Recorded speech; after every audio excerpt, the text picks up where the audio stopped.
Nagaa firaarra waaqayyo hunduma keessaniif haa baay'eetu harka fuunee ashamaa akkam jirtu fayyaa keessanii nagaadhaan baay'ee nagaa godha galata waaqayyo siinlee baga fayyaa nagaa keessan taatanii baga har'a keessanii isiniin jedha. Har'ammoo mudannoo jaalalaa keessaa waan tokkoof lamarratti dubbachuun barbaada jechuudha manaa galee wayii. Innaa kanaafi warroonni gana jaalattiin galiin jechuun warra dargaggoonni jechuudha. Shaamarraas ta'ee dhiiras ta'ee gorsi kun isin ilaallata jedhee yaada. Kanaaf iyyuu dhaggeeffattanii hanga dhumaatti dhaggeeffattanii akka irraa fayyadamtan abdiin qabachuudha. Warroonni akkasuma gaala keessa jirtan immoo gaala keessan jabeessuuf kan dura darbe sana jabeeffachuuf isin fayyada. Isinillee dhaggeeffadhaa. Comment like gochuu hin dagatinaa. Warroonni maatii naan taane immoo subscribe gochuudhaan na jajjabeessaa. Comment na barreessaa. Waan irratti hojjechuu qabu yoo jiraate yaada qabdanis yoo jiraate comment jala naa kaa'uun irraanfatinaa isiniin jedha. Innaa gamanumaan mudannoo jaalalaa keessatti yoo darbine jechuudha. Mudannoo jaalalaa jechuun dhalaallee dhiirallee ni mudata jechuudha. Mudannoon kun nama tokko duwwaa ta'uun ta'ini shaamarra birallee hin jira dhiira birallee hin jira jechuudha. Kanaaf iyyuu yoo maal ta'e immoo mudachuu danda'a. Akkamitti immoo mudannoo kanarraa of eeggachuu dandeenya kan jedhu jalqabatti maal gochuu qabna. Isa dhiiraas ta'ee ishii shaamarraas ta'ee amala walii keenya beekuun baay'ee barbaachisaadha jechuudha. Amala walii keenya maatii gidduutti amala akkamii qabna? Maatii keenyaaf hin abboomamna, hawaasa gidduutti hin jaallatamna, hin kabajamna, dubbiin keenya akkamii, oolmaan keessan akka kamii, isheen eessa ooltii, barnoota ishee irratti akkamii, hojii ishee irratti akkamii, warroonni biyya arabaa jirus immoo akkamii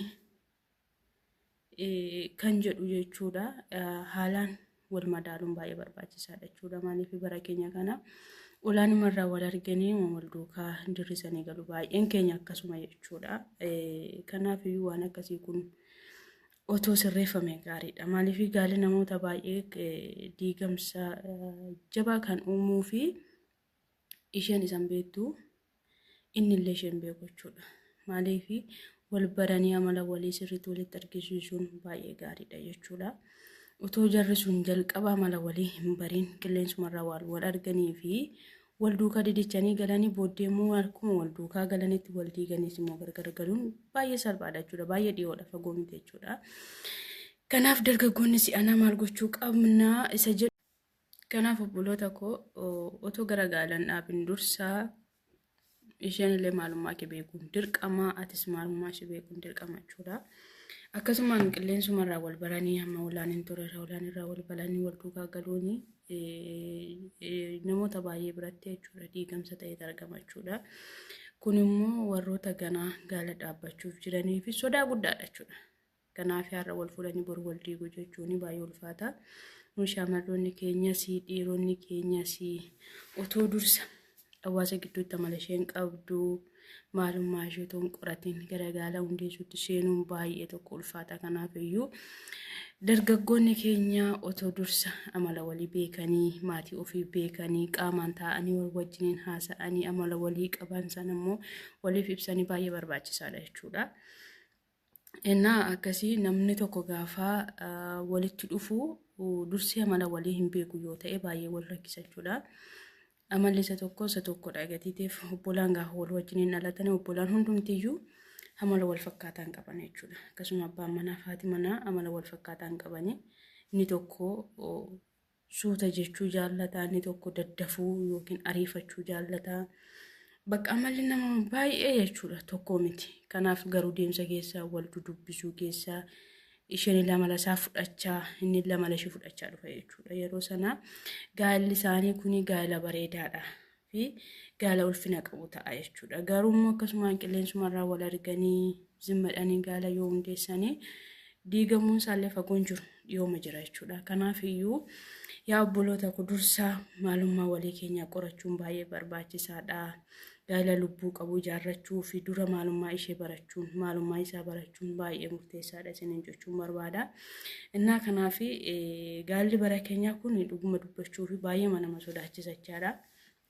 Namni tokko har'a fuudhee hiikee waan akkasiitu dhaga'ama. Kanaaf iyyuu barri kun bara dhumaadha jennee bira darbinachuudha. Kanaaf gaala keessanitti akkuma argitanii yookiin baay'ee jaallachuu keessan irraan kan ka'e fuutanii hin heerumin isiniin jechuun barbaada. Maaliif jaalalli gosa baay'eedha jechuudha. Yookiin namni tokko fedhii fooniidhaaf wal jaallachuu danda'a, inni tokko jaalala dhugaa yoo qabaateef tokko immoo fedhii fooniidhaaf jaallachuu danda'a, inni biraa immoo yookiin qabeenya argamuudhaaf wal jaallachuu danda'u. Kunis gaarii miti. Maaliif qabeenya irrattis bifa irrattis yookiin fedhii foonii irrattis hundaa'anii gaala hundeessuu jechuun sirri miti. Maaliif boru bifichi inni bareedaa sun illee darbaa, fedhiin foonii sunis immoo yeroo isaatti darba jechuudha. Innaa kanaaf iyyuu obboloota koo waan hundee hin qabneef jettanii waan borus hin fayyadneef jettanii ariifattanii gaala badaa hin dhaabbatin isiniin jechuun barbaada jechuudha. Innaa kanaaf bifti inni ilaalee fuudhee suni yookiin isheen ilaaltee heerumte suni bifti sun dhaabbatee wajjin hin hafu jechuudha. Ammoo qabeenya inni ilaalee yookiin isheen ilaaltee wajjin hin galteetti heerumte suni qabeenyichis immoo daqiiqaa tokkotti waan dhabamuu danda'udha jechuudha. Fedhii fooniidhaafis fuudhe yoo ta'e fedhiin foonii sunis immoo bakka yookiin waggaa 2-3 gidduutti itti jijjiiramuu danda'a, hormooniidhaan jijjiiramuu danda'a yookiin bakka namni fedhii foonii irratti gaafa wal fuudhu ammuma bira ga'uuf yookiin wal bira ga'an duwwaadhaaf wal jaallatanii sana booddee jaalalli isaanii sun hundee dhabuu danda'a, lubbuu dhabuu danda'a gatii ta'ee fi kun otoo hafee jaalala dhuga qabeessa qabaatee dhabdee argattee fokkiftee bareeddee garuu jaalala isa waaqayyoo jaallatu. Jaalala isa waaqayyoo jaallatu otoo ijaarrannee osoo ijaarrattanii baay'ee bareedaadha isiniin jedha obboloota koo. Kanaaf iyyuu warroonni ganaa gaalatti deemtanii otoo wantoota kana sirreeffattanii baay'ee bareedaadha. Otoo teessanii wal hubachiiftanii wal qorattanii baay'ee murteessaadha jedhee yaada. Kanaaf iyyuu amma naa danda'ame tokko isiniif ibsuu yaaleera. Isin immoo irraa fudhadhaatii itti eebbifamaa isiniin jechuu barbaada. Innaa kanaaf asumaan galatoomaa eebbifamaa guyyaa gaarii qabaadhaa anaa dhufuu yooyya.